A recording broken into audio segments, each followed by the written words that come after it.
কৃষ্ণের ফেভার ফুল সাদা তো অনেক রকমের ফুল হয়, সবই কি ফেভার?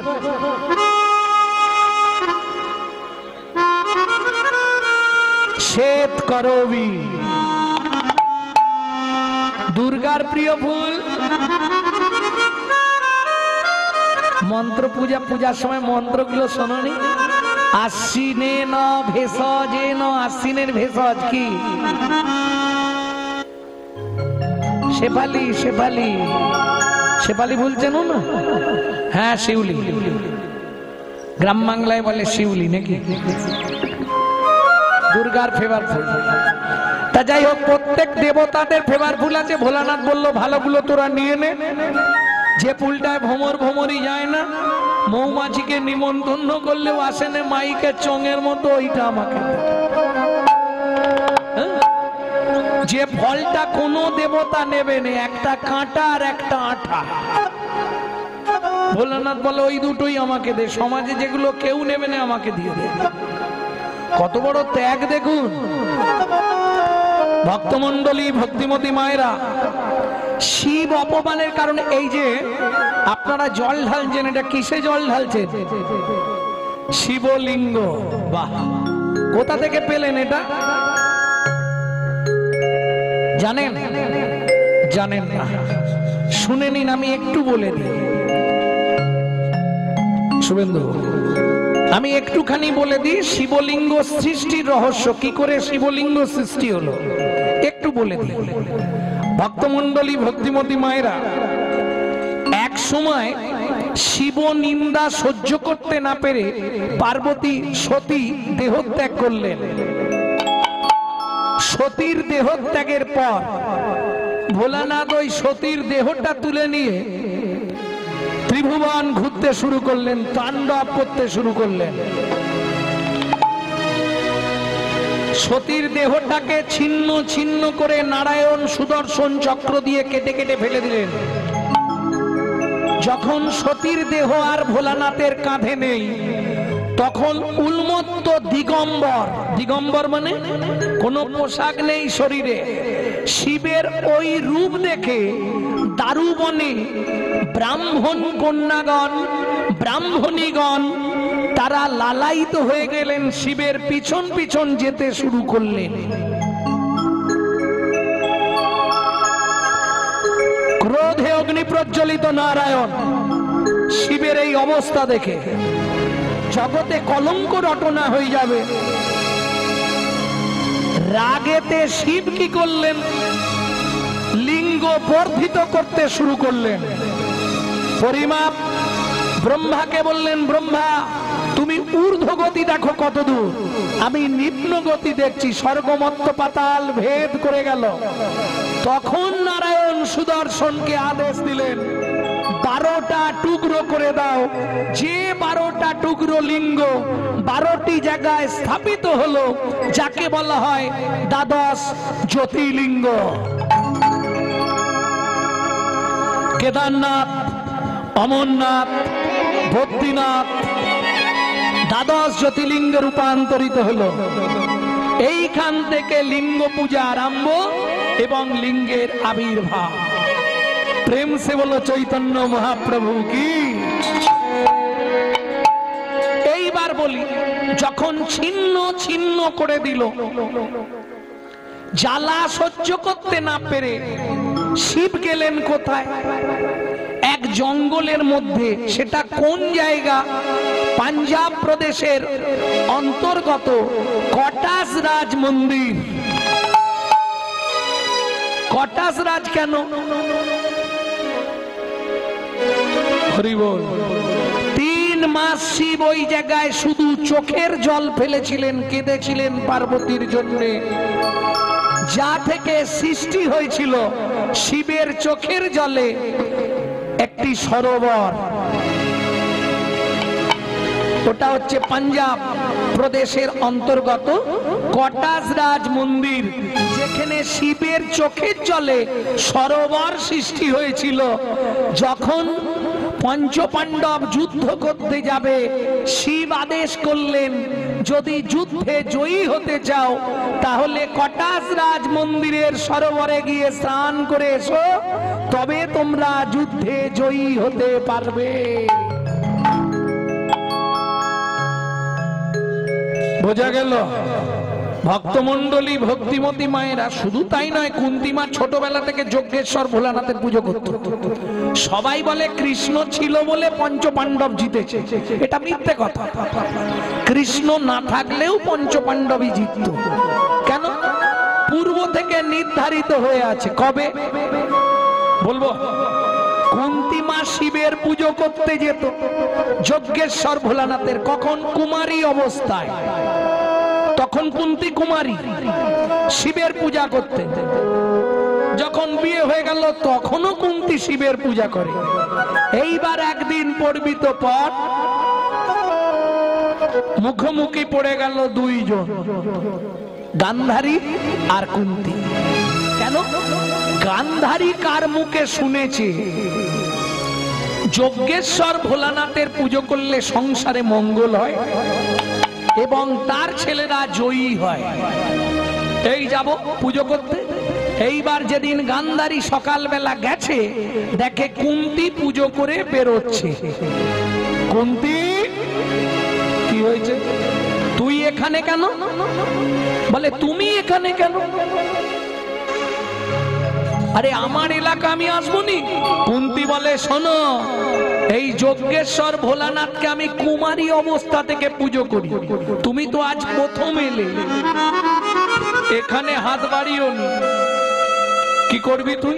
শোনো, আমি বলে দিলাম, কাল থেকে এখানে আর তুমি এসো না। কুন্তী বলে, তার মানে? আমি ছোটবেলা থেকে পুজো করি, আমি আসবনি মানে? এই দুজনে এইবার মেয়ে ছেলে ঝগড়া, বোঝেন তো? আশকুর পাশকুর নিয়ে এবার বেঁধেছে ঝগড়া। এইবার হাতাহাতি হয়ে যাবে।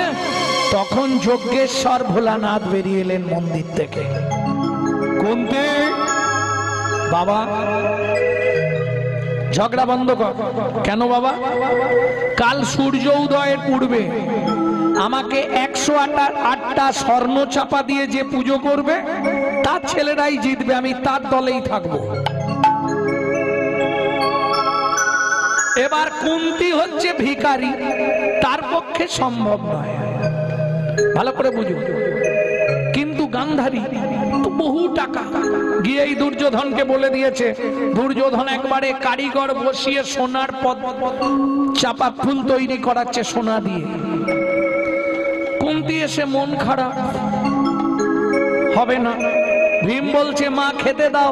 কুন্তী বলে, আজ রান্না বন্ধ, সব কাঁচা খেয়ে মর। আজ আর রান্না করবো না, সব কাঁচা যা আছে খা। খেতে দেবে না মা? না। যুধিষ্ঠির বলে, মা কি হয়েছে? এই ব্যাপার। বলে, দেখো মা, আমরা গরিব মানুষ, আমাদের ওই স্বপ্ন দেখে তো লাভ নেই, শুধু শুধু। কুন্তী বলে, তাহলে কি হবে? খানিকক্ষণ পরে অর্জুন এসেছে। কি হয়েছে মা? তৃতীয় পাণ্ডব অর্জুন। কি হয়েছে? বললে, আরে বাবা, যজ্ঞেশ্বর ভোলানাথ বলেছে কাল সূর্য উদয়ের আগে ব্রহ্ম মুহূর্তে 108টা সোনার চাপা দিয়ে যে ভোলানাথের পুজো করবে তার ছেলেরাই জয়ী হবে, ভোলানাথ তাদের দলেই থাকবে। অর্জুন বলে, তা তুমি করবে? কোথায় পাবো বাবা আমি সোনার ফুল? আমি থাকতে তুমি ফুলের কথা ভাবছো মা? কটা দরকার বললে? 108টা।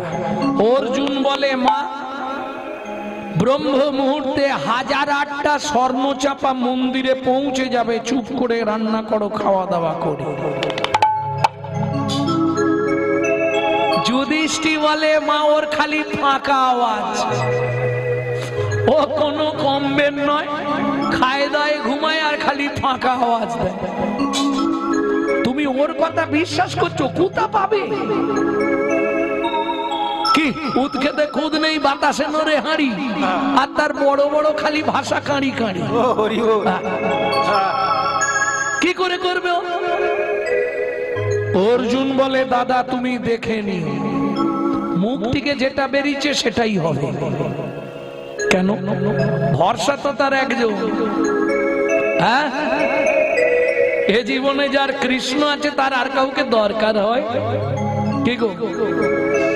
হরি আমার পরশমণি, হরি আমার প্রেমের খনি, হরি আমার পরশমণি, হরি আমার প্রেমের খনি, হরি আমার পরশমণি, হরি আমার প্রেমের খনি, হরি আমার পরশমণি, হরি আমার প্রেমের খনি।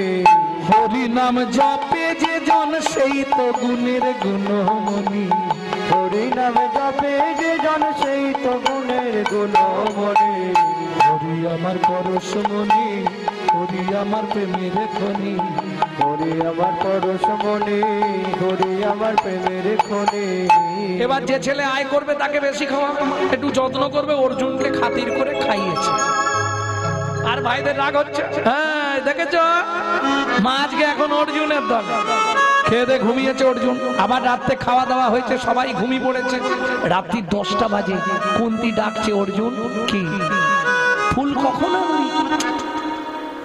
ভোরবেলা পুজো করবে, এখন থেকে ফুল আনলে বাসি হয়ে যাবে। ভীম বলে পুজো নিয়েছে তোমার, সব বাসি হয়ে যাবে। তুমিও যেমন, তোমার অর্জুনও তেমন। কোথা পাবে ও? রাত্রি 12টা বাজে কুন্তি ডাকছে, অর্জুন কিরে কখন আনবি? মুশকিল, ঘুমটা নষ্ট করে দিচ্ছ বারবার মা। তুমি তো ভোরবেলা পুজো করবে, পেয়ে গেলেই হলো তো।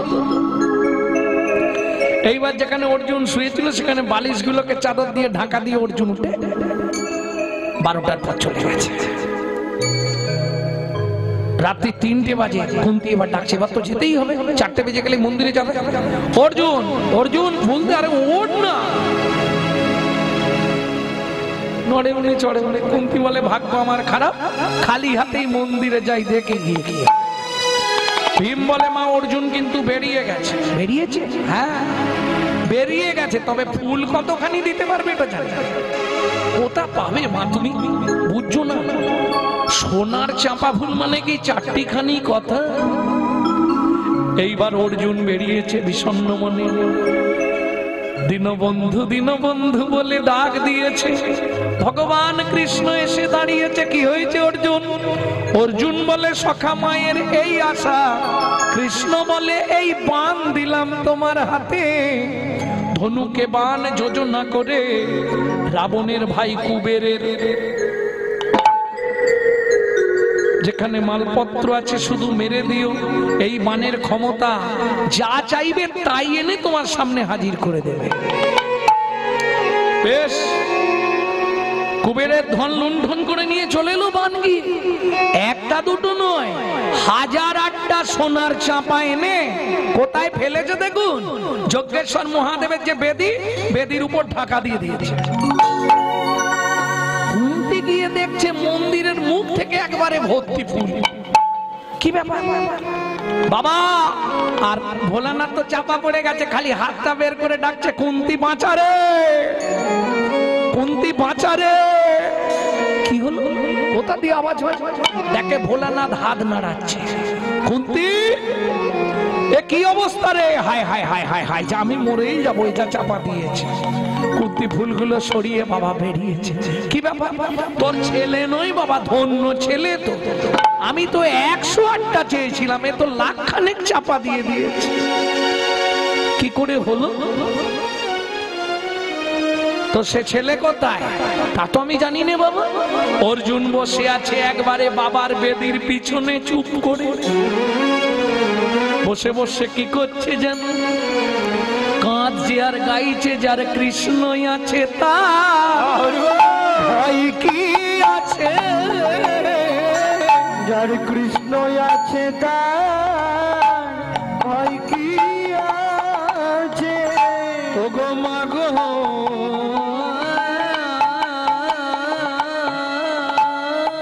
তুমি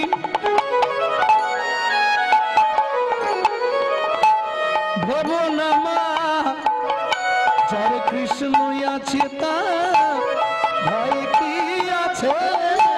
ওগো মা গো তুমি ভবো নয়া। কৃষ্ণ আছে তার ভয় কি আছে?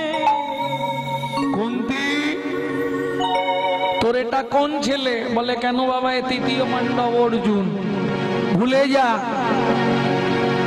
ভুলে যাবো মানে ছেলের নামটাই ভুলে যা। এ যে ছেলে জন্ম দিয়েছিস তুই, এর নাম অর্জুন রাখলে হবে না। তবে একটা বান মেরে কুবেরের ভান্ডার লুট করে এনে চাপা দিয়ে দিল। একই যে সে ছেলে, আজ থেকে আমি যজ্ঞেশ্বর ভোলানাথ কথা দিলাম, তোর এ ছেলের নাম রইল ধনঞ্জয়। একটা পয়েন্ট করো শুভেন্দু, অর্জুনের নাম ধনঞ্জয় হলো কি করে? ভক্তমণ্ডলী, ভক্তিমতী মায়েরা, তাহলে বুঝে নেওয়া গেল। চিন্তা করিস নে, নিশ্চিন্তে বাড়ি যা, তোর ছেলেরাই জিতবে। কথা যা দিয়েছি উল্টাবে না। মৃত্যুর দেবতা তো কৃষ্ণ নয়, মৃত্যুর দেবতা কে? শিব, তাই না? মন্ত্রে আছে না, ওম স্ত্রম্বকং যজামহে সুগন্ধি পুষ্টিবর্ধনম উর্বারুকমিব বন্ধনান মৃত্যুর্মক্ষো অমৃতৎ। মৃত্যুর্মুক্ষু অমৃত। মৃত্যুবৎ ফাঁড়া থেকে যদি রক্ষা পেতে হয়, একমাত্র এই মন্ত্রটাই জপ করতে হবে আপনাকে, ডেইলি 108 বার করে। মৃত্যুবৎ ফাঁড়া কেটে যাবে, যত বড় ফাঁড়া থাক। তাহলে মৃত্যুর দেবতা শিব। কৃষ্ণ ছিল বলে সবাই মরে গেল, পাণ্ডবরা জিতলো, এটা বলা ভুল। মৃত্যুর দেবতা তো শিব। শিব মৃত্যু দিয়েছে, তবে তারা মরেছে। প্রেম সে বলল চৈতন্য মহাপ্রভু কি।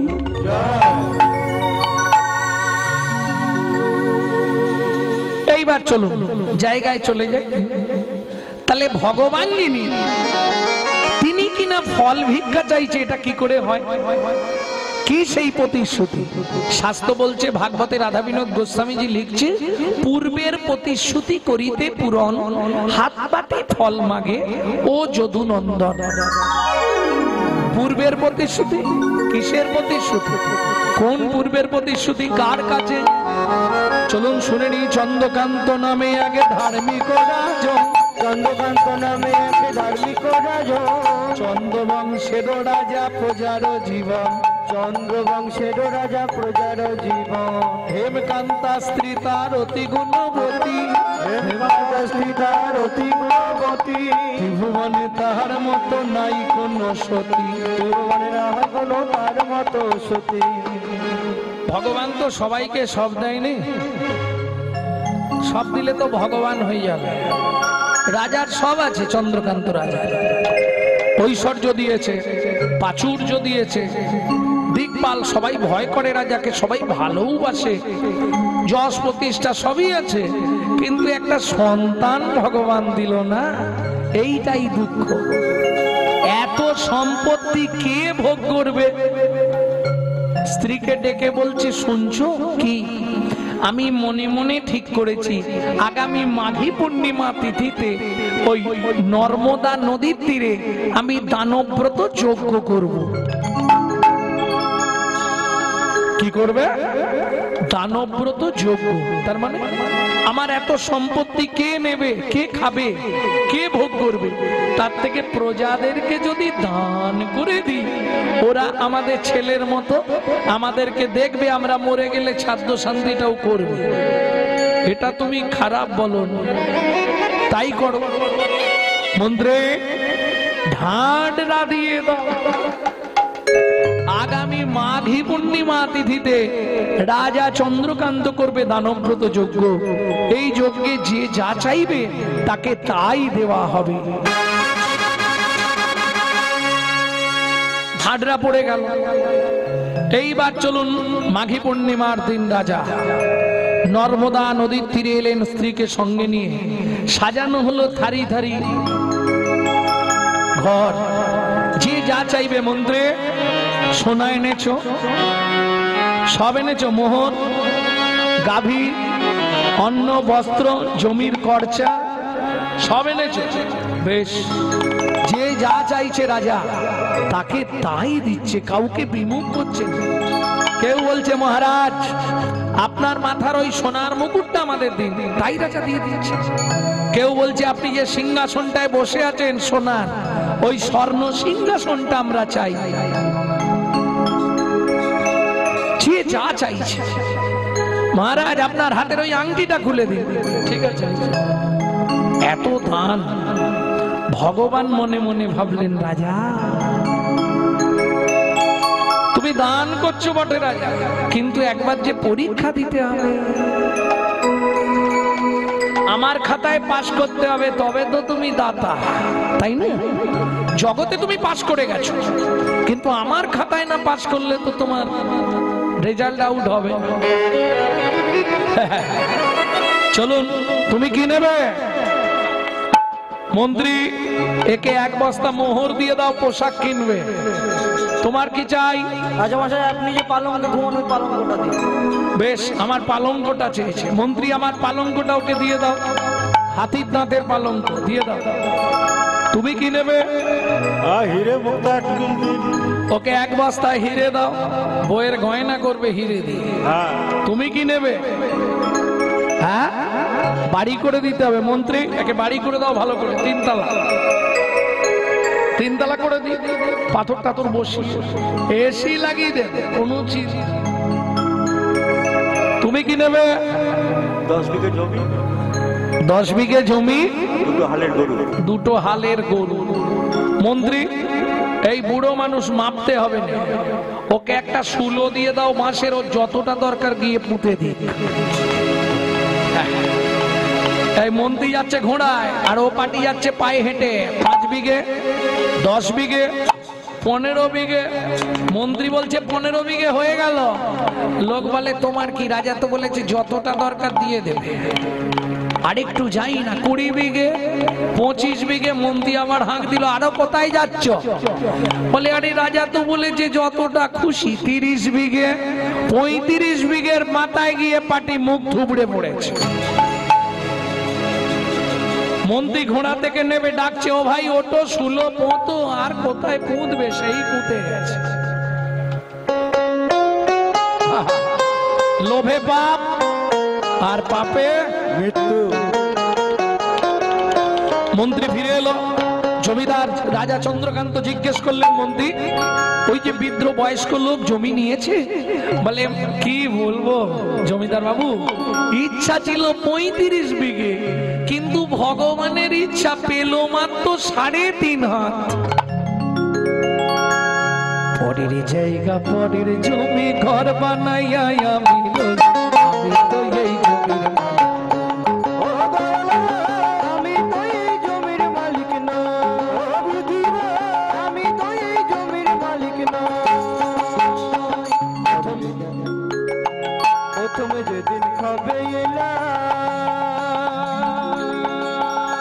তুমি দিলে নতুন ঘর,